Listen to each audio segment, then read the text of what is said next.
그런데 여러분들, 오래 사는 건 중요한 게 아니에요. 단 하루를 살더라도 사는 것처럼 살아야죠. 여러분들 80살서부터 90살까지 10년 동안 뒷방에서 이러고 살면은 그 10년의 의미가 있어요, 없어요? 의미가 없어요. 삶은요, 재미도 있고 의미도 있어야 돼요. 뒷방에 앉아갖고 재미도 없고 의미도 없으면 그건 의미가 없는 거예요. 그래서 사는 것처럼 살아라. 귀양 살라고 그러면은,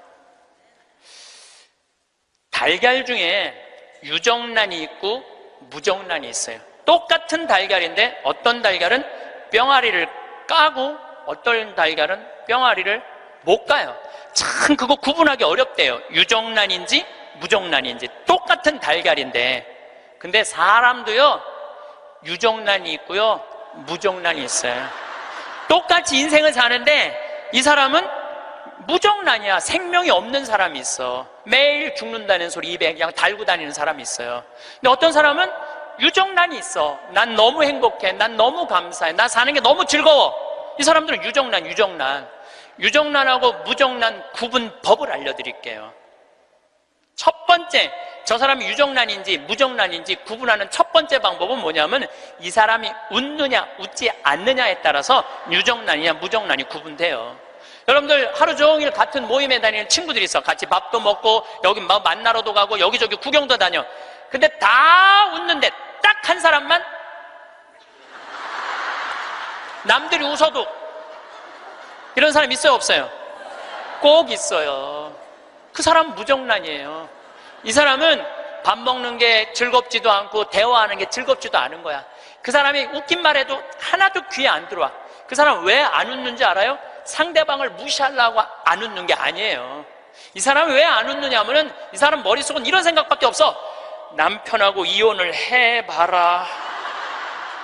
1억을 투자했는데 그거 어떻게 찾아? 이러니까 웃을 수가 없는 거예요. 아들이 하나 있는데 새벽 4시까지 게임을 하고 낮 5시에 일어나. 이런 사람은 웃을 수가 없는 거예요. 이 사람은 뭐가 가득한 사람이냐면 근심 걱정이 가득한 사람이에요. 근심 걱정이 가득한 사람은 웃을 수가 없어요. 근데 여러분들이 근심한다고 단 하루라도 생명을 연장할 수 있어요? 걱정하지 말라고 예수님이 마태복음 6장에 말하잖아요. 걱정하지 말아라. 너희들은 오늘 일은 오늘로 족하다. 무엇을 먹을까, 무엇을 마실까, 무엇을 입을까 걱정하지 마세요. 그러니까 여러분들은 걱정하지 말고 그냥 웃고 사세요. 웃음은 기적의 시작입니다. 저는 차쿠아 룽가 대통령께서 마지막에 박수를 치고 웃는 모습을 보고 저분이 나 땅 주겠구나, 그런 생각이 들었어요. 왜냐하면요, 웃음은 기적의 시작이에요. 웃음은 기적의 시작. 또 여러분들,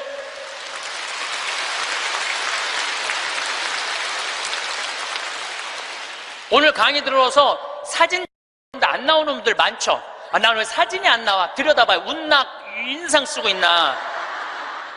사진 잘 나오는 비법은요, 웃는 거예요. 이빨 살짝, 이거 웃는 거예요. 그러면은요, 아무리 못생긴 사람도 참 예쁘게 나와요. 웃음은 기적의 시작이에요. 그런 사람은 유정란으로 살 수 있어요. 유정란, 무정란 두 번째 구분법은 뭐냐면은 감동하느냐 감동하지 않느냐예요. 여러분들 어떤 사람도 보면 뭐 맛있는 거 막, 아우 맛있다, 정말 맛있다 막 이렇게 좋아하는 사람 있죠? 뭐 신난다, 뭐 공연을 봐도 너무 멋있다, 이런 사람 있죠? 그런 사람이랑 같이 다니면 다닐만 해요. 네. 저는 이번에 미국 강의 중에 유타라는 곳을 여행을 했어요. 일주일 동안.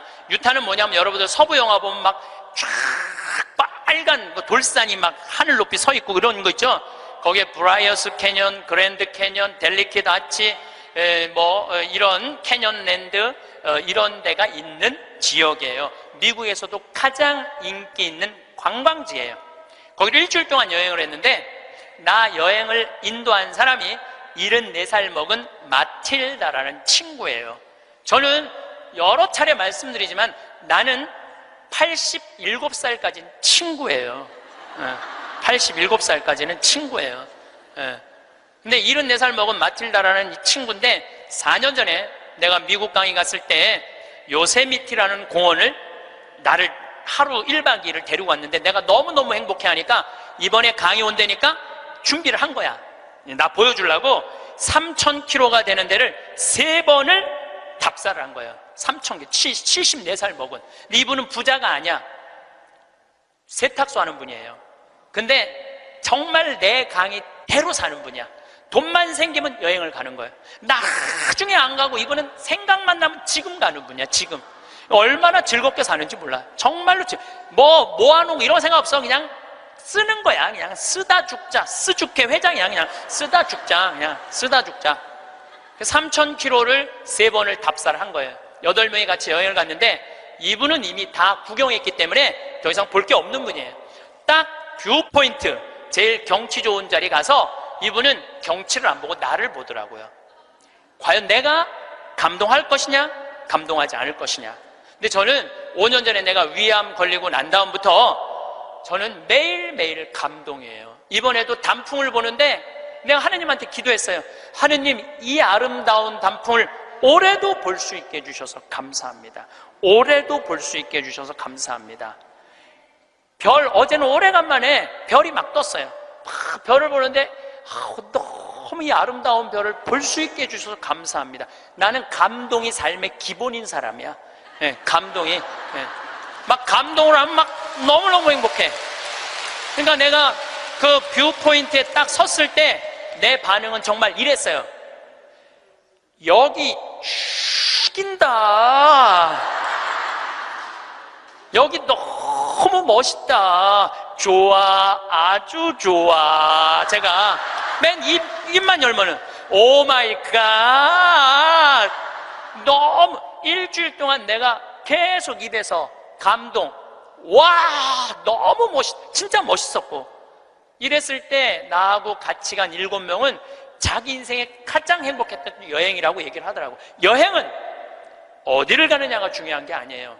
누구와 가느냐가 중요한 거예요. 누구와 가는데 감동하는 사람이랑 가느냐, 감동하지 않는 사람이랑 가느냐에 따라서 여행은 기분이 확 잡치기도 하고 너무 멋있기도 해. 꼭 여러분들 이런 사람들 있죠. 꼭 좋은데, 경치 좋은 데라고 생각하고 데리고 갔는데 이렇게 말하는 사람이 있어요. 뭐하러 여기까지 와? 있어요, 없어요? 꼭 있어요. 만약에 내가 그 델리킷 아치에서 이렇게 말했다면 그분은 다리에 힘이 쭉 빠졌을 거예요. 에이, 여기 뭐 우리나라 설악산 울산바위만 못하네. 이러면은요, 상대방 무릎 꺾는 것보다도 더 나쁜 일을 하고 있는 거예요. 사람은요, 감동을 할 줄 알아야지 이 사람이 멋있는 사람이에요. 그게 유정란이야. 유정란. 여러분들, 아내가 아이고 아파, 아이고 허리 아파, 아이 힘들어 죽겠어. 그럼 남편이 아이고 또 아프다고 그러네. 이거 아픈 사람 한 줄이야. 좀 제발 좀 끙끙 소리 좀 하지 마. 그럼 정말로 신경질이 나요. 아이고 아파, 아이고 어떻게 해줄까, 얼마나 애 낳느냐고 힘들어갖고 이렇게 아프고, 정말 내가 죽일 놈이지, 살림 안 하냐고 힘들고 얼마나 아플까. 이거는요 위로가 돼요. 아프다, 나도 옛날에 다 아파봤어. 이런 사람 완전히 고춧가루 뿌리는 사람이에요. 유정란, 무정란은요, 감동하느냐 감동하지 않느냐에 따라서 결정이 되는 거. 또 유정란, 무정란은 감사하느냐 감사하지 않느냐에 따라서 유정란, 무정란은 결정적으로 구분 지어져요. 남편이 김치찌개 딱 먹고, 여보, 이렇게 맛있는 김치찌개 먹을 수 있는 건 대한민국에서 나 하나밖에 없을 거야. 당신 어쩜 이렇게 김치찌개를 맛있게 끓여? 이거는 김치찌개가 아니야. 이건 예술 작품이야. 당신 혹시 여기다가 탔어?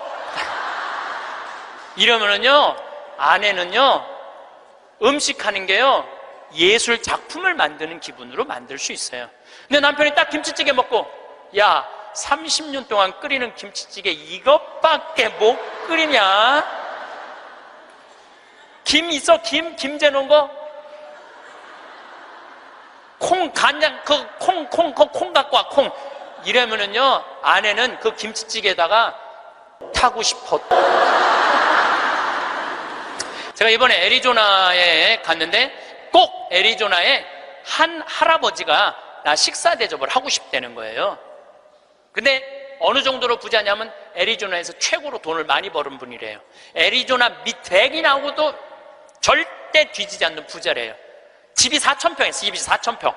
수영장도 있고 하여튼 들어가 보니까 대골 같더라고요. 그래갖고 꼭 만나고 싶다 그러니까, 그것도 안내하는 분들이 꼭 가자고 그러니까, 본당 신부님이 가자고 그러니까, 본당 신부님이 해제하는 대로 해야죠.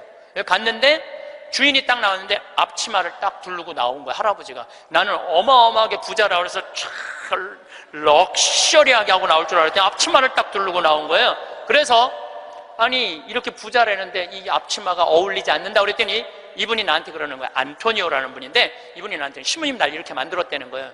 무슨 소리냐? 자기는 평생 살면서 컵을 여기서 여기도 옮겨본 적이 없대요. 부인을 종부리 부렸대요. 근데 미국은 먼 거리를 다니기 때문에 CD를 많이 듣고 다녀요. 그래서 내 CD를 누가 고서 준 거예요. 근데 그 CD 안에 무슨 내용이 들어있느냐면은, 남자들 30년 동안 밥을 얻어 먹었으면, 양심이 있으면 설거지는 좀 해라. 아니 30년 동안 밥 얻어먹고 설거지도 안 하는 게 그게 사람이냐? 그런 얘기를 했어요. 그런데 어떤 형제가 그 얘기를 듣고, 자기는 20년 동안 결혼 생활하면서 한 번도 설거지할 생각을 안 했대요. 그 얘기를 듣고 집에 가서 설거지를 한 거야. 근데 아내가 밥 먹다가 갑자기 끝나고 난 다음에 남편이 설거지하러 가니까 아내가 그래도 당신 미쳤냐고, 왜 안 했던 짓을 하냐고. 근데 내가 그런 소리 들어도 하라고 그랬어요. 그때 강의 때 아내가 그러더래요. 2번 설거지하게 하지 말고 그냥 미사해설이나 가라고 그러더래요, 아내가. 근데 그 형제는 설거지를 하고 미사해설을 간 거야. 그랬는데 미사해설 하기 전에 아내가 메시지를 보냈어. 여보, 나는 당신이 한 설거지를 다시 하고 있어. 하지만 나는 20년 결혼 생활 하는 동안 오늘처럼 행복한 적은 없어.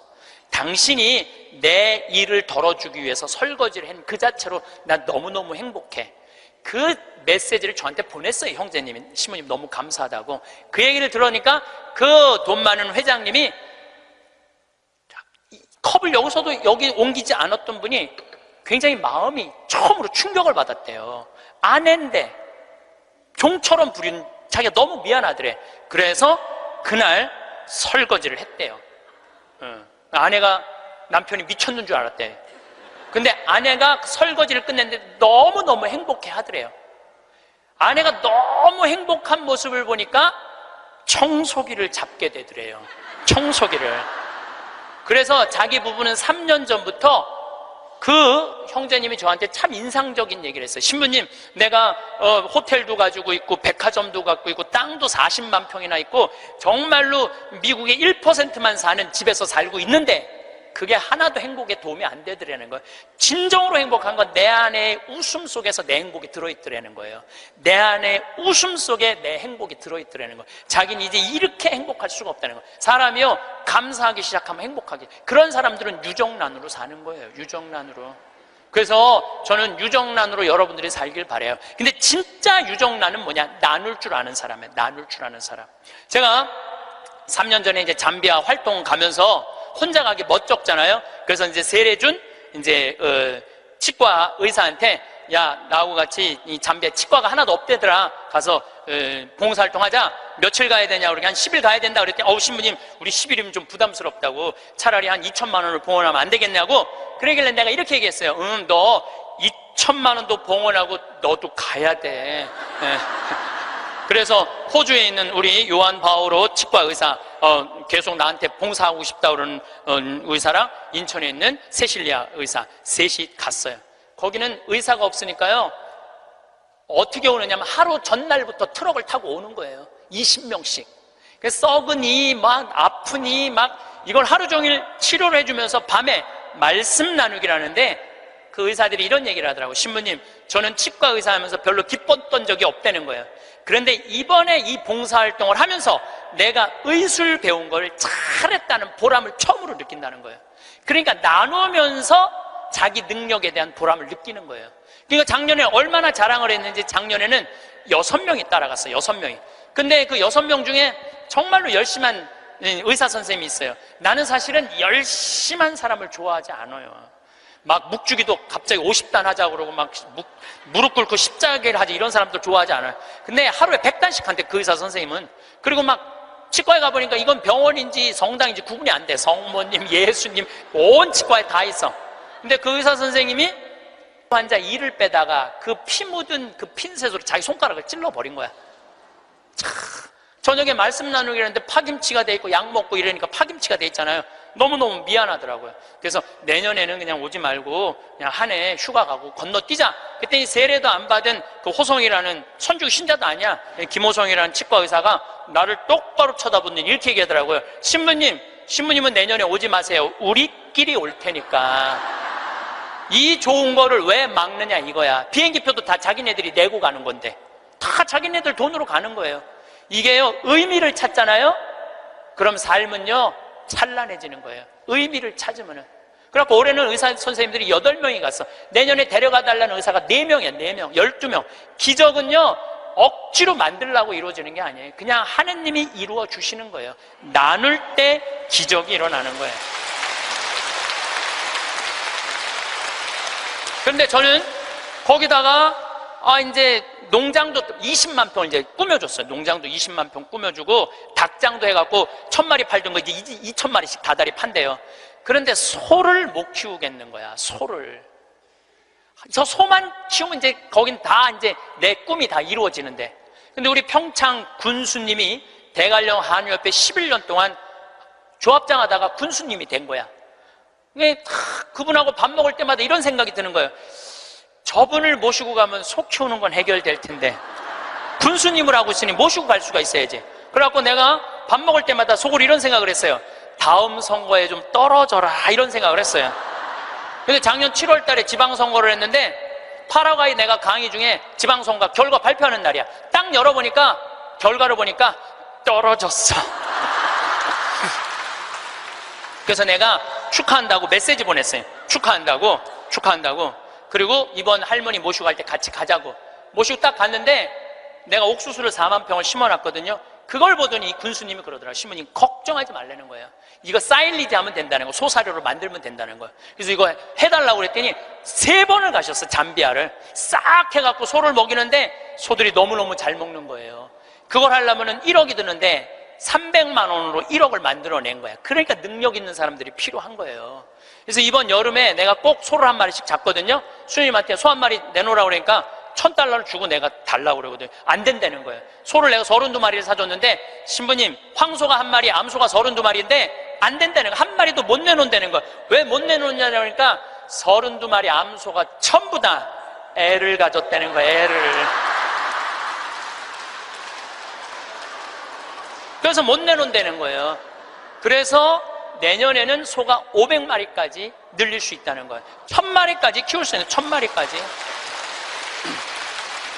근데 이 군수님이 저한테 이런 얘기해요. 신부님 너무 감사하다는 거예요. 떨어졌을 때 축하한다고 메시지 보낸 건 신부님 하나라는 거예요. 그런데 여기 막상 와서 보니 너무 좋다는 거예요. 너무너무. 자기 인생의 의미가 생긴다는 거예요. 좀 너무너무 신난다는 거예요. 이번에 또 캐나다에 가니까 다니엘이라는 73살 먹은 할아버지가 회사가 3개나 있어. 설계 회사가. 당신도 참여하고 싶다고. 헬스장에 지금 다닌다는 거예요. 자기는 도시 설계팀이 있어서 신부님 거기 세계 최고의 환경도시를 세워줄 수 있다는 거야. 이분이 누구냐면 요한 바오로 2세 교황님이 캐나다에 방문했을 때 제대를 설계하신 분이야. 얼마나 능력 있는 분인지 몰라요. 또 한국에는 김원이라는 건축가가 있어요. 독립기념관 세우신 우리 이제 은퇴하셨는데 여기 해화동에 큰 빌딩 있죠. 거기 그분도 은퇴한 설계사님들이 동참하겠다는 거예요. 이게 기적이 일어나는 거, 기적이. 나눌 때.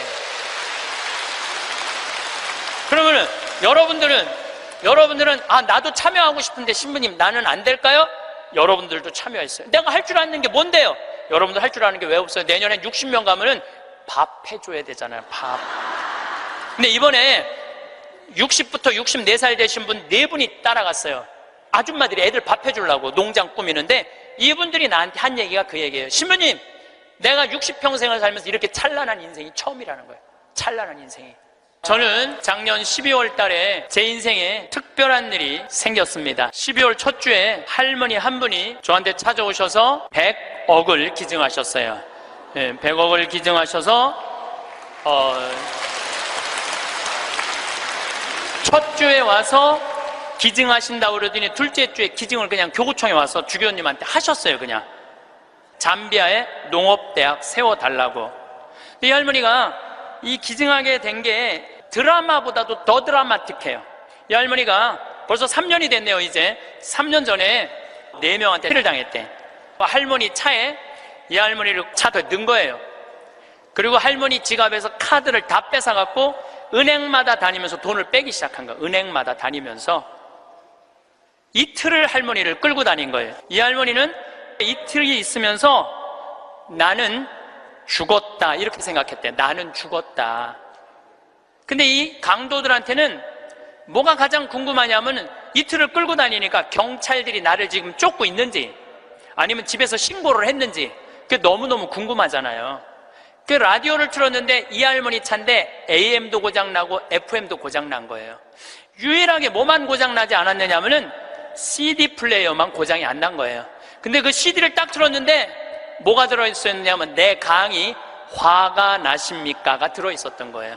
그 딱 들었는데 내 강의를 딱 듣는 순간 이 강도들이 계속 듣더래요. 이틀을 반복해서 듣더래요. 내 강의는 나도 졸릴 때 내가 듣거든요. 운전하면서. 너무 신기한 게 내가 한 강의인데도 내가 듣는데 내가 막 웃겨. 웃겨. 여러분들처럼 내가 막 웃어요. 그러니까 그 강도들도 계속 웃더래요. 근데 이제 이틀이 지나고 나서 트렁크 속으로 들리더래요. 죽이자, 죽이지 말자. 계속 이 소리가 들리더래요. 이 할머니 그 소리 들을 때마다 얼마나 기가 막혔어요. 그런데 막 언쟁을 끝내고 난 다음에 두목이 할머니를 꺼내더니 할머니, 우리가 이 CD를 듣다 보니까 할머니 죽일 생각이 없어졌다. 할머니 풀어줄 테니까 신고만 하지 말라고. 그래서 할머니가 풀려난 거예요. 저는 내 강의를 어떤 분은 신부님 강의 너무 좋아갖고 녹음을 CD를 해갖고 1000개를 해갖고 1000개를 돌렸다는 분도 내가 만났어요. 근데 저는 지금도 공개적으로 얘기하지만 나는 내 CD에 대해서 지적 재산권 저는 요구하지 않아요. 10,000개를 복사해도 돌려도 돼. 선교용으로 얼마든지 쓰세요. 저는 그 할머니가 그 CD를 듣고 나한테 100억을 기증한 게 더 중요한 게 아니라 그 CD를 듣고 4명이 저지르지 않은 것에 대해서 훨씬 더 감사해요. 저는. 근데 이 할머니가 풀려나서 1년 동안 바깥 출입을 못했대요. 1년 동안 너무너무 무서워서. 안 그렇겠어요? 세상이 얼마나 무섭겠어요? 그런데 할아버지가 계속 할머니한테 그런 거, 당신은 신부님 때문에 살은 거라고. 이 할아버지는 작년에 돌아가셨어요. 87세, 올해 돌아가셨는데, 올해 폐암으로 돌아가셨는데 이 할아버지가 계속 할머니한테 그랬대요. 당신은 신부님 때문에 살은 거라고. 이 할머니가 정신을 차리고 보니까 나 때문에 살은 거거든. 어느 성당에 강의를 들으러 왔는데 어떤 할머니가 쉬는 시간에 나한테 와서 인사를 어떻게 한 할머니가 있었느냐면은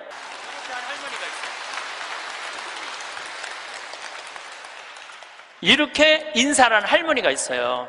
나는 그 할머니가 그때 그 할머니인지 몰랐어요. 그 할머니가. 근데 그날따라 내가 잠비아 얘기를 참 많이 했어요. 잠비아 얘기를. 그러니까 이 할머니가 그 강의를 들으면서 내가 만약에 죽었다면 그때 그 많은 재산이 하늘로 다 없어졌을 텐데 저 신부님 때문에 살아났으니까 저 신부님이 원하는 일을 내가 해드려야 되겠다. 그리고 100억을 할아버지 1띵 50억, 할머니 1띵 50억 두 개를 다 해서 정리를 해갖고 교구청에 봉헌을 하신 거예요. 기가 막힌 거죠. 세상에 그런 일이 어딨어요. 남들은 나한테 돈벼락 안 떨어지나 그러면 로또 한 번 맞는데 20억이랬는데 나는 5번이나 맞은 사람 로또를. 예. 물론 내 주머니에 들어오는 건 아니지만은. 그러니까 숙제가 생겼잖아요. 숙제가. 나는 느닷없이 그냥 할머니가 와갖고 잠비아에 농업대학 세우라. 난 농업대학 세워볼까? 그랬지 세우려고는 안 그랬거든요. 예, 세우려고는 안 그랬어요. 하고 나중에 거기다 농업대학 세워볼까? 이런 생각은 있었어요. 그럼 어떻게? 할머니한테 내가 말씀드렸어요. 할머니, 귀양농업대학 세울 거라면 거기 가셔서 어디다가 세울지는 구경을 하고 와야 되지 않겠느냐? 내가 할머니한테 그랬어요. 그래서 잠비아에 이번 1월 달에 비행기 27시간을 타고 82살 된 할머니 손을 붙잡고 이번에 잠비아에 다녀왔어요. 예. 근데 여러분들, 잠비아가 얼마나 큰 나라냐면 우리나라, 남한보다 7배 반이 커요. 7배 반이.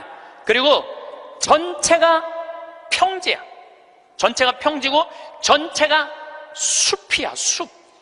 그러니까 우리는 아프리카 그러면 막 사막, 그 다음에 막 먼지, 거기는 그런 거 하나 없어요. 그냥 숲만 정리해서 씨만 뿌리면 농장이 되는 데예요.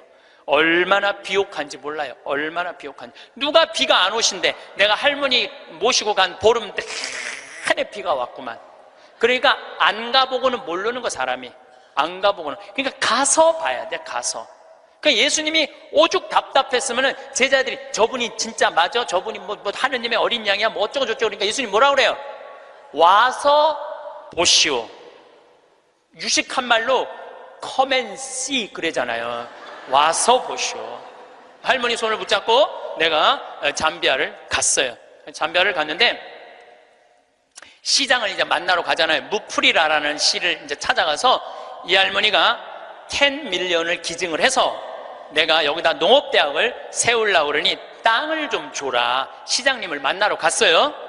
전날, 시장님 만나러 가기 전날 내가 그 프란치스코 전교 봉사의 수녀님 성당 있는 마당에서 하늘에 대고 기도했어요. 하느님, 내일 시장을 만나러 가는데 내가 땅을 얼마를 달라고 그럴까요? 그러니까 정말로 하늘에서 두 말도 안 하고 하느님께서 나한테 이렇게 말씀하시더라고요. 3,000헥타르 딱 그러더라고요. 네, 3,000헥타르 알겠습니다. 그래갖고 내가 시장이 땅이 얼마가 필요하냐고 그러길래 내가 영어로 얘기해서 I need 3,000 헥타르 딱 그랬어요. 근데 시장이 눈이 이만한 거예요. 그렇게 큰 땅이 필요하냐는 거예요. 이게 몇 평이냐면은 900만 평이야. 그러니까 여의도가 80만 평인데 여의도 11배만한 땅이에요. 나도 그렇게 큰 줄 몰랐죠. 3,000헥타르가 그렇게 큰 줄. 나도 진짜 몰랐어요. 근데 진짜 하늘에서 3,000헥타르 딱 그러길래 내가 부른 거지. 나도 3,000헥타르. 그렇게 큰 땅은 상상도 못했어요. 근데 더 놀라운 건 시장님이 이렇게 말씀하시더라고요. 그렇게 큰 땅이 필요하냐고. 그런데 미안하지만은 우리 무프리나시 전체가 450만 평밖에 안 된다는 거예요. 줄 땅이 없다는 거, 줄 땅이. 그리고 시장 재량으로 줄 수 있는 땅은 300만 평밖에 안 된다는 거예요. 1,000헥타르. 하느님은 나한테 900만 평 불렀는데 내가 300만 평만 받으면 이거 하느님 심부름을 잘 못하는 거 아니에요. 그래서 물어봤죠. 그러면 900만 평을 받으려면 어떻게 해야 되냐? 그랬더니 대통령을 만나야 돼. 대통령을 만나야지 대통령 사인이 나야지 그 땅을 줄 수가 있다는 거예요. 그럼 좋다. 내가 대통령을 만나겠다. 그래서 이번에 7월 22일 날, 1월 30일 날 갔다가 다시 7월 달에 잠비아를 또 갔어요. 7월 22일 날 대통령을 만났어요. 대통령을 만났는데 7월 22일은 참 특별한 날이에요. 내 생일날이에요. 생일날. 내 음력 생일날인데 7월 20일 날 만났는데 10시에 대통령을 만나기로 했는데 12시까지 대통령을 못 만났어요. 왜냐면 우리 대기시설에서 기다리는데 뭐 유럽의 뭐 프랑스인가 어디 대사가 왔다 가고 그 다음 미국의 무슨 에너지 위원장이라고 국회 사람이 들어왔다 가고 계속 엠바서더 대사들이 대통령 만나러 가는 거예요. 우리는 뭐 땅 얻으러 온 사람들인가 가만히 대기실에서 계속 기다리고 있었죠. 기다리고 있는데 이번에는 특별한 사람을 만난 거야. 추장을 처음 본 거야. 추장. 여러분들 추장 본 적 없죠? 추장을 처음 봤어요. 내가 태어나서 처음으로. 여러분들 추장님들은요 옷 벗고 안 다녀요. 우리가 잘못 알고 있는 거예요. 추장이 딱 들어오는데 추장이 먼저 안 들어와요. 경호원 2명이 딱 이런 양복 정장한 경호원이 딱 들어오는 거예요. 근데 딱 들어오는데 한눈에 추장인 줄 알겠더라고요. 모자를 탁 쓰고 여자 추장이야. 그것도 여자 추장이 딱 들어오는데 왕이 들고 다니는 홀을 딱 들고 들어오는 거야. 내가 그 대사들이 다 왔다 한 번도 안 일어났어요. 근데 그 추장이 딱 문 열고 들어오는 순간 저절로 일어나지더라고. 저절로. 왜냐하면요 잠비아의 추장 정도면 어느 정도로 권력이 좋으냐면은 보통 추장 한 분이 가지고 있는 땅이 6억 평 정도 돼요. 부산시가 1억 4천만 평이에요. 부산시가. 그러니까 서울보다 더 큰 땅을 갖고 있는 거예요. 추장 한 분이. 그러니까 잠비아에서 추장님한테 잘못 보이잖아요. 그냥 쫓겨나는 거예요. 근데 어떻게 안 일어나? 저절로 일어나지는 거죠. 그랬더니 나를 보더니 내가 로만 칼라 했으니까 내 손을 나를 보더니 딱 웃으면서 땡큐. 수녀님들도 다 땡큐 하고 딱 만나러 가는 거예요. 그것도 대통령 추장님 만나고 나오면서 우리 또 나올 때 또 일어나죠. 추장님 만나고 그냥 가더라고요. 2시간 동안 사실은 추장님 왔다 갔다 하고 뭐 대사관들 왔다 갔다 하는 거 구경만 한 거야. 12시가 됐을 때 경호실에서 영접실로 오라고 그러더라고요. 그래서 영접실에 들어가서 거기서 1시간을 기다려서 1시간을 3시간 만에 대통령이 나타난 거예요. 대통령께서 딱 들어오시는데 우리를 딱 보더니 정말로 내 귀에 영어로 그러더라고요. I owe you an apology 그러더라고요. 사과하겠다는 아주 정중한 말이에요. 그 말이 사과하고 싶다고. 그러니까 내가 그 얘기를 딱 듣고 내가 진짜로 유창한 영어로 이렇게 말했어요. 진짜 유창한 영어로 Don't worry, I understand, because you are president of Zambia. 내가 그랬어요. 당신 잠비아 대통령이기 때문에 당신 바쁘기 때문에 내가 이해한다. 그러니까 대통령께서 막 웃으시더라고요. 그리고 이제 앉아서 제가 이런 얘기를 했어요. 나는 잠비아를 사랑한다. 왜 잠비아를 사랑하느냐 하면 잠비아는 부족 간에 분쟁이 없어요. 거기 전쟁이 없는 나라예요. 1,500만, 인구가 1,500만인데 서로 전쟁이 없어요. 그리고 전쟁만 없을 뿐더러 테러도 없어요. 그리고 이 나라가 영국으로부터 독립한 지 딱 내 나이야 51년 됐어요. 51년 됐는데 이 나라가 대통령 정권 이양이 계속 민주적으로 교체가 되는 거예요. 다 투표로. 참 특별한 아프리카의 평화로운 나라예요. 평화로운 나라예요. 그래서 나는 이 나라에는 투자를 하고 싶다. 그리고 또 할머니 한 분이 100억을 기증해서 여기다가 내가 농업대학을 세우고 싶다. 뿐만 아니라 농업대학뿐만 아니라 의대도 세우고 싶다. 의대도 세우고 싶은데 그것뿐만 아니라 환경도시를 건설하고 싶다. 저는 거기다가 환경도시를 건설하고 싶어요. 참 아름다워. 별도 너무너무 멋있고. 그래서 내가 여러분들 초대하고 싶어요. 별이라는 게 이렇게 아름다운 거구나. 그러니까 내가 땅이 좀 필요하다. 땅이 좀 많이 필요하다. 3,000 헥타르가 필요하다. 그러더니 대통령께서 들으시더니 수녀님들이 20년 동안 잠비아에 와서 봉사활동하고 있는 거 자기 알고 있대요. 그래서 고맙게 생각을 한다고. 그리고 자기도 에너지에 관심이 너무 많다고 중국 애들이 와갖고 구리를 다 뺏어가는 거예요. 잠비아가 구리 매장량이 세계 4위야. 세계 4위야. 그러니까 지금 중국 애들이 다 뺏어가는 거예요. 근데 뺏어가면서 그 전기를 거기 구리 캘 때 전기가 많이 들어가거든. 다 쓰는 거예요. 그런데 문제는 전기값도 안 내는 거예요, 중국 애들이. 너무너무 속상해하고 있더라고요. 그래서 내가 그때 말을 받아서 나는 중국 사람하고 다르다. 나는, 그리고 우리나라는 그 얘기도 했어요. 우리나라는 다른 나라 한 번도 침략한 적 없는 나라다. 다른 나라 거 뺏어온 적이 한 번도 없는 나라다. 그런데 나는 여기다가 정말로 세계적으로 아름다운 환경도시, 프로펠러, 윈드 프로펠러, 풍력 에너지, 그 다음에 솔라 에너지, 이거 여기다가 설치하고 싶다. 바람이 굉장히 많거든요. 그 나라가 해발 1,500m 있어요. 그리고 1,500m의 평지니까 바람이 얼마나 많아요. 그러니까 여기다가 이 기가 막히게 평화로운 국가의 아름다운 환경도시를 건설하고 싶다. 그래서 난 3,000헥타르가 필요하다. 나는 이런 말은 전부 다 한국말로 하고, 근데 내 옆에 이제 통역 교수를 데려갔죠, 내가. 김기영 교수님이라고 아주 마침 영국에서 공부를 한 교수님이에요. 영어를 너무너무 잘하시더라고요. 그래서 그 교수님이 다 통역을 해주고 대통령하고 얘기를 다 했어요. 대통령이 한 40분을 얘기를 했어요. 40분을 얘기를 했는데 이번에 사실은 평화방송에서 제 잠비아 활동을 찍으러 갔어요. 하이라이트가 뭐냐 하면은 대통령 만나는 거 찍는 게 하이라이트야. 그런데 내가 공식적인 외교적인 채널로 온 게 아니기 때문에 방송국은 못 들어온다는 거예요. 너무 속상하더라고요. 그걸 우리 국민들한테 보여주고 싶고 우리 교우들한테 보여주고 싶었는데, 근데 이제 거의 다 끝났는데 딱 얼굴을 돌려보니까 평화방송이 찍고 있는 거야. 그래서 나중에 어떻게 된 거냐고 물어봤더니 우리를 너무 오래 기다리게 해서 그런지 갑자기 경호실에서 들어가서 찍으라고 그랬다는 거예요. 나는 이렇게 대통령을 보고 있느냐고 앞을 못 봤거든요. 40분 동안. 집중을 해야 되잖아요. 집중. 잘 못 알아들어도 알아듣는 척하고 막 이렇게 집중을 해야 되기 때문에 앞을 못 봤어요. 다 찍었다는 거예요. 다 찍었다는 거예요.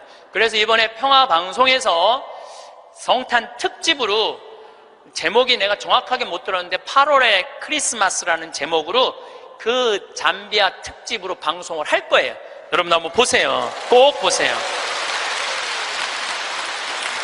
그리고 이제 대통령께서 다 얘기가 끝나고 미안했는지 사진 찍자고 그러더라고요. 그래서 내가 딱 일어났는데, 대통령, 난 벌써 일어나는 거 끝났는데 대통령은 계속 일어나는 거야. 키가 보니까 2m야, 2m 대통령이 키가. 그래서 제가 진짜 이랬어요. 이렇게 고개를 들고 진짜 또 유창한 영어로 이렇게 얘기했어요. Too tall. 내가 그랬어. Too tall. 사진을 찍으려고 그러니까 내가 너무 키가 작으니까 안 되겠어. 그래서 내가 영어로 얘기했어요. I need lift. 리프트 올리겠다. My heel, 뒤꿈치를 올리겠다. 내가 그러니까 대통령이 박장대소를 하시는 거예요. 그래갖고 대통령이 한 우리 간 직원들, 이제 우리 수녀님들 다 뭐 10분하고 사진, 우리 저기 평화방송 스태프들하고도 다 찍어주셨어요. 너무너무 즐거우셨나 봐요. 그래갖고 이제 근데 이제 그 땅을 받으려면 2년을 기다려야 된대요. 왜냐하면 땅이 크기가 얼마냐, 분당 신도시 2배만 한 거니까. 우리도 신도시 하나 개발하려고 그러면 하루아침에 결정이 안 되잖아요. 그러니까 2년은 기다려야 된다고. 그리고 대통령께서도 강요회의를 통해서 나중에 땅을 줄일 수 있으면 회의로 결정되면 드리겠다고 그렇게 얘기를 했어요.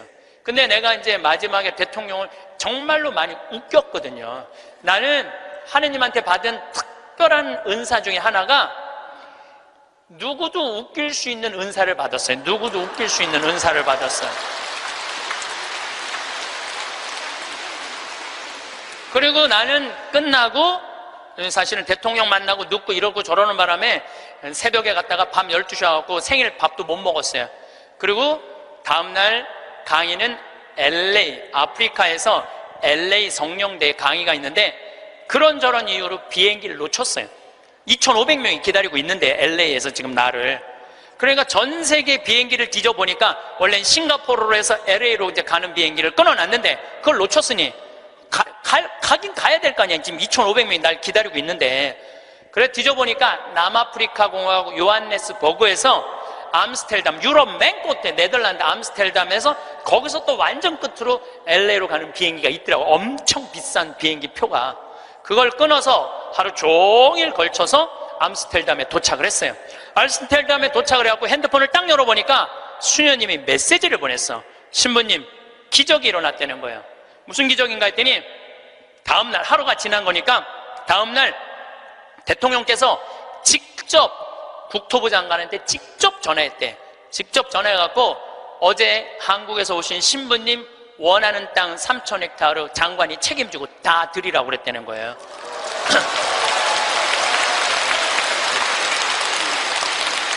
그리고 일주일이 이제 성령대에 이제 강의가 다 끝나고 일주일이 지났는데 수녀님이 또 메시지를 보냈어.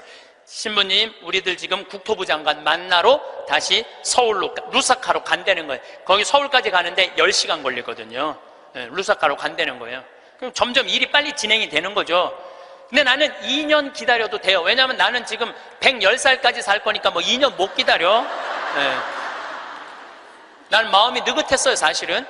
그리고 이제 한 달 반 동안 캐나다, 미국, 엘래스카 강의 끝나고 한국으로 9월 1일 날 들어왔는데 7월 16일 날 나가서 한국으로 9월 1일 날 들어왔는데 내 책상에 선물이, 어떤 선물이 왔느냐면 그 3,000헥타르 측량까지 다 끝나고 지적도가 딱 온 거예요. 지적도가. 그 사이에 한 달 반 사이에 그 땅을 다 받은 거예요. 근데 그 땅이 어떤 땅이냐면 내가 원하는 땅을 다 준 거야. 거기에 유칼립투스, 소나무 이렇게 굵은 거 어마어마하게 산림청에서 심어놓은 거 다 준 거야, 그 땅. 그리고 강이 2개가 흘러요, 그 안에. 근데 수량이 굉장히 많아요, 수량이. 완전 건기인데도 요거 지금 한 칸 되는 개울 강이죠, 거기는. 강이 한 칸 되는데 2m 정도 되는 물이 철철철철 흐르더라고. 그리고 그 강 끝에 습지가 있는데 그 끝에 악어들이 굉장히 많은데 그 악어까지 다 주신 거야. 악어까지. 그 악어까지 다 주신 거야.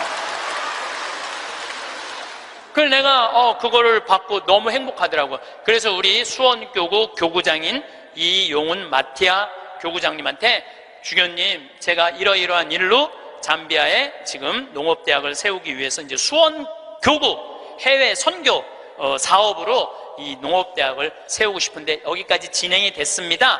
그랬더니 우리 교구장 주교님이 그 말을 들으시더니 아이고, 우리 황 신부님은 그거 하려고 그러면은 150살까지는 살아야 되겠다고 40년을 연장을 시켜주시더라고요.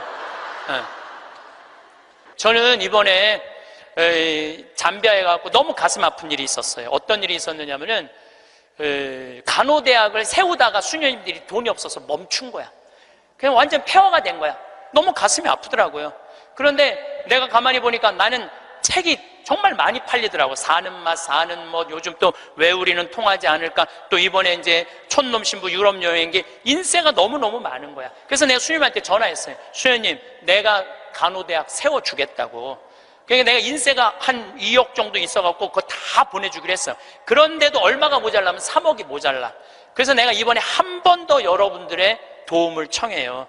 제가 시간이 없어서 그러는데 작년에 포크레인 산다고 그럴 때 2억만 보내달라고 그러는데 우리나라 국민들이 얼마를 보내줬는지 알아요? 10억을 보내줬어요. 10억을. 너무너무 감사하죠. 이게 내 일이 아니야. 하느님 일이지. 근데 이번에는 간호대학 세우는데 이번엔 3억이 필요해요. 1,000만 원씩 30명만 동참을 해주시면은 거기다가 내가 간호대학을 너무 멋있게 세울 수 있을 것 같아요. 그리고 이번에 동참하는 분들은 내가 데리고 갈게. 간호대학 다 세우면은 정말로 너무너무 아름다운 잠비아 한번 가서 야, 내가 이렇게 의미 있는 일을 지금 하고 있구나. 저는 여러분들 무정란으로 살지 않았으면 좋겠어요. 유정란으로 살았으면 좋겠어요. 마지막 삶교환기의 결론을 좀 말씀드리고 싶어요. 레오나르도 다빈치가 모나리자를 하루아침에 그렸겠어요? 수도 없이 찢었을 거예요. 수도 없이. 그리고 그 멋있는 작품을 남긴 거예요. 여러분들도 인생 살면서 실패하고 잘못하는 거 참 많으시죠? 그렇지만은 여러분들이 끊임없이 완성을 향해서 나가면은 여러분들 마지막에는 레오나르도 다빈치처럼 멋있는 인생의 유정란을 남기고 가실 수 있으실 겁니다. 웃음은 삶을 견디게 하는 가장 작은 힘입니다. 거창한 용기나 단단한 의지보다도 그저 한번 웃는 것이 하루를 버티게 해줄 때가 있습니다. 아무 이유 없이 웃어버린 순간 이상하게도 마음이 한결 가벼워지는 경험 다들 한 번쯤은 있으실 겁니다. 웃을 일이 생겨서 웃는 게 아니라 웃고 나면 일이 달라지고 마음이 달라지고 그 하루 전체가 조금 다르게 느껴집니다. 웃음은 결과가 아니라 시작입니다. 무언가 좋은 일이 있어야 웃을 수 있는 게 아니라 웃음 그 자체가 좋은 일을 불러오는 씨앗이 됩니다. 그 씨앗은 아주 작아 보이지만 제대로 심기면 생각보다 훨씬 깊이 뿌리를 내립니다. 살다 보면 도무지 웃을 기분이 아닌 날이 있습니다. 몸이 무겁고 마음도 무겁고 그냥 아무것도 하기 싫은 날. 그런 날일수록 억지로라도 입꼬리를 올려보면 신기하게도 몸이 먼저 반응합니다. 마음이 웃음을 만드는 것 같지만 사실 웃음이 마음을 만들기도 합니다. 표정 하나가 감정을 바꾸고 감정이 생각을 바꾸고 생각이 하루를 바꿉니다. 이것이 웃음이 가진 조용한 힘입니다. 화려하지 않고 요란하지 않지만 그 힘은 생각보다 훨씬 깊은 곳까지 닿습니다. 사람이 웃으면 분위기가 달라집니다. 같은 공간에 있어도 누군가 환하게 웃으면 그 공간의 온도가 조금 올라갑니다. 말 한마디 없이도 그 웃음 하나가 주변을 부드럽게 만들고 굳어있던 표정을 조금씩 풀어놓습니다. 웃음에는 전염성이 있습니다. 옆 사람이 웃으면 나도 모르게 따라 웃게 되고 그렇게 번진 웃음이 그 자리를 전혀 다른 공간으로 바꿔놓습니다. 무겁던 이야기도 어색하던 사이도 웃음 하나에 조금씩 녹아내리는 것을 우리는 삶 속에서 수없이 경험해 왔습니다. 그리고 그 경험이 쌓일수록 웃음이 얼마나 강한 것인지 조금씩 더 실감하게 됩니다. 관계도 그렇습니다. 오래 알고 지낸 사람과의 사이에서도 웃음이 있는 관계와 그렇지 않은 관계는 느낌이 다릅니다. 웃음이 오가는 관계는 말하지 않아도 서로를 향한 마음이 느껴집니다. 함께 웃었다는 것, 그 소소한 기억이 쌓이면 관계의 뿌리가 됩니다. 아무리 오래된 인연이라도 함께 웃은 시간이 많을수록 그 사이는 더 든든해집니다. 웃음은 관계를 잇는 가장 부드러운 실입니다. 굳이 말로 설명하지 않아도 같이 웃은 적이 있다는 것만으로 우리는 서로를 조금 더 믿게 됩니다. 한 번 함께 크게 웃고 난 뒤에는 그 전보다 훨씬 가까워진 느낌이 드는 것도 그 때문입니다. 웃음은 마음과 마음 사이의 거리를 좁혀주는 세상에서 가장 따뜻한 방법 중 하나입니다. 그리고 웃음은 무엇보다 나 자신을 가볍게 합니다. 마음속에 쌓인 것들, 풀리지 않는 걱정들, 어딘가 무겁게 내려앉은 감정들이 웃음 한 번에 다 사라지지는 않습니다. 하지만 웃고 나면 그것들이 조금 멀리 물러납니다. 내 안에 여백이 생깁니다. 무거운 것을 들고 있어도 잠깐 내려놓은 것처럼 웃음은 그 짧은 해방감을 줍니다. 그 해방감이 작다고 말할 수 없습니다. 하루에 한 번이라도 그런 순간이 있다면 그것만으로도 그 하루는 충분히 살아낼 수 있는 하루가 됩니다. 버텨야 하는 날에, 이겨내야 하는 날에 웃음은 생각보다 훨씬 큰 버팀목이 되어줍니다. 그 버팀목이 화려하지 않아서 사람들은 종종 그 힘을 과소평가하기도 합니다. 하지만 돌이켜보면 힘들었던 시간을 견디게 해준 것은 대단한 무언가가 아니라 그날 그 자리에서 나누었던 소박한 웃음이었던 경우가 많습니다. 웃음이 깊어지면 어느 순간 감동이 됩니다. 그것이 신기한 일이기도 하고 생각해보면 당연한 일이기도 합니다. 크게 웃고 있는데 갑자기 가슴이 뭉클해지는 순간 다들 경험해 보셨을 겁니다. 웃다가 문득 아 하고 마음이 내려앉는 그 순간. 그 순간이 바로 감동입니다. 감동은 먼데 있지 않습니다. 뉴스에 나오는 대단한 이야기나 눈물이 쏟아지는 드라마 속 장면에만 있는 것이 아닙니다. 아주 작고 평범한 장면 안에 감동은 조용히 숨어 있습니다. 그리고 그것을 알아보는 눈이 생기면 감동은 생각보다 훨씬 자주, 훨씬 가까운 곳에서 찾아온다는 것을 알게 됩니다. 소박한 농담 한마디에 같이 웃다가 문득 이 사람이 내 곁에 있다는 것이 새삼 고마워지는 순간이 있습니다. 아무렇지 않게 툭 건네진 말 한마디가 알고 보면 나를 생각해서 꺼낸 말이었다는 걸 나중에야 깨닫는 순간이 있습니다. 특별하지 않게 지나친 하루가 돌아보면 참 따뜻한 하루였다는 걸 저녁이 되어서야 느끼는 순간이 있습니다. 이런 순간들이 바로 감동입니다.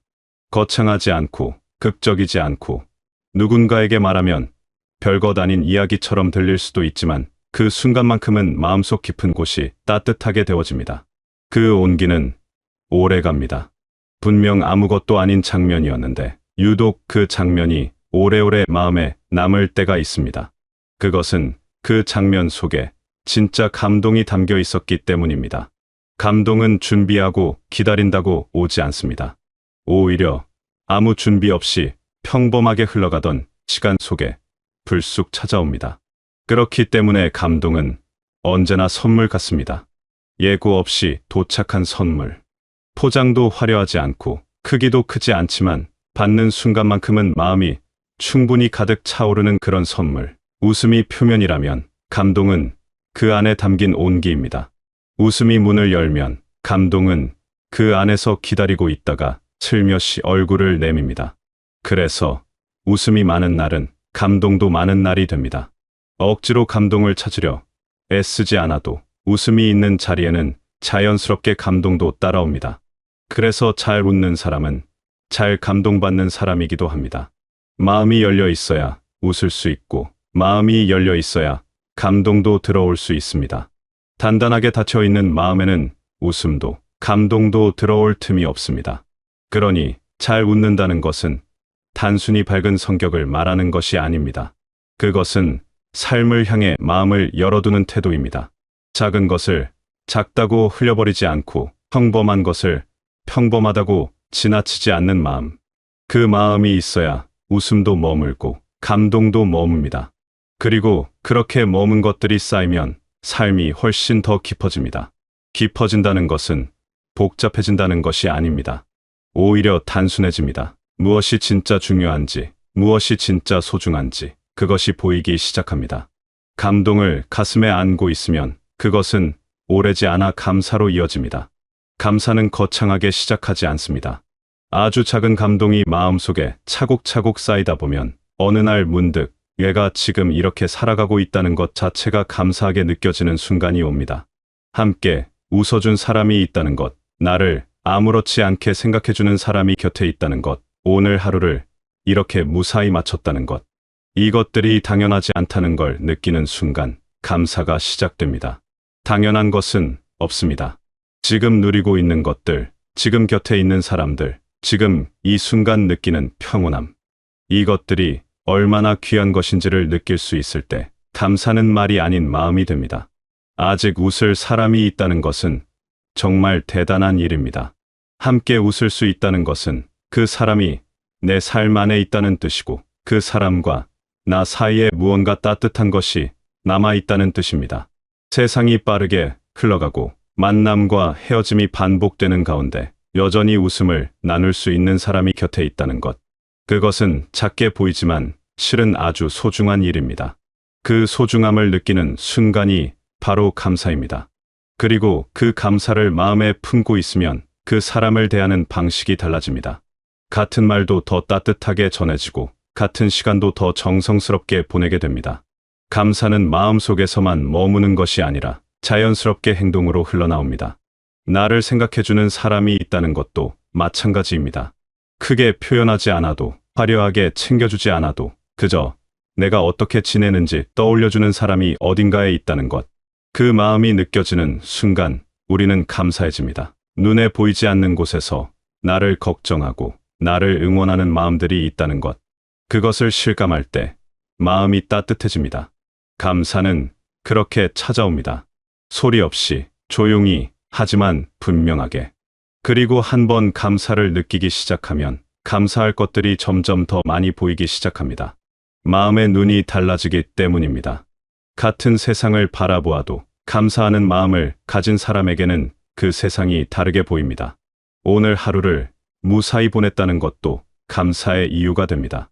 특별히 좋은 일이 없었어도, 크게 나쁜 일도 없이 하루가 지나갔다면 그것 자체가 감사한 일입니다. 매일이 극적일 수 없고 매 순간이 빛날 수 없습니다. 조용히 흘러가는 평범한 하루가 쌓여서 삶이 됩니다. 그 평범한 하루를 감사히 여길 수 있다면 삶은 훨씬 더 풍요로워집니다. 감사는 환경이 좋아서 생기는 것이 아닙니다. 마음이 열려 있어야 생깁니다. 같은 하루를 보내도 감사한 사람과 그렇지 않은 사람이 있는 것은 환경의 차이가 아니라 마음의 방향 차이입니다.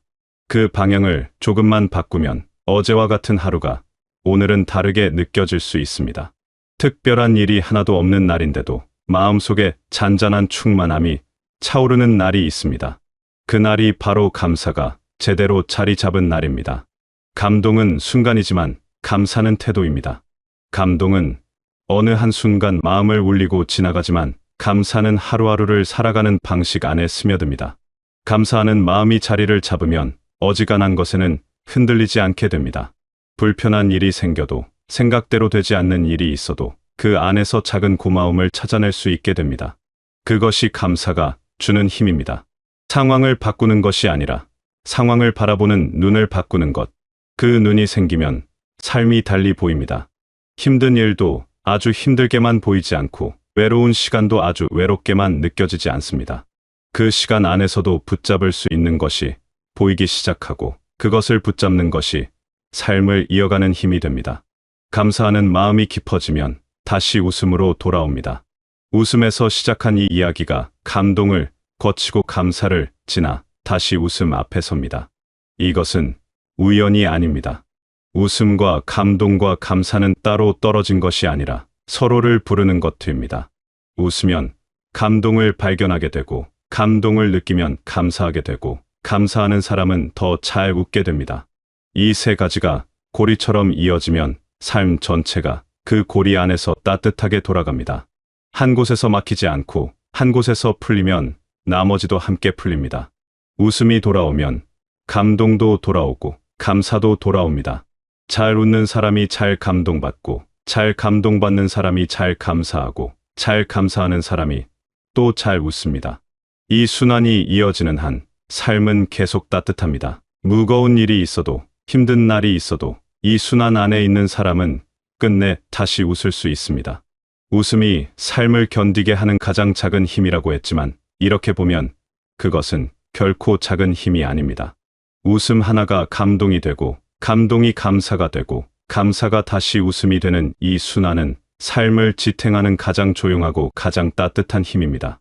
그 힘은 바깥에서 오지 않습니다. 우리 안에 있습니다. 마음을 조금만 열면 언제든 다시 시작될 수 있는 힘입니다. 살다 보면 웃음도 감동도 감사도 멀게 느껴지는 날이 있습니다.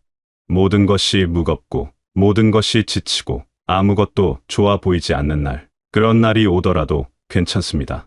그 순환이 잠시 멈추는 것처럼 느껴지더라도 그것이 끝난 것은 아닙니다. 마음이 준비되면 웃음은 다시 찾아옵니다.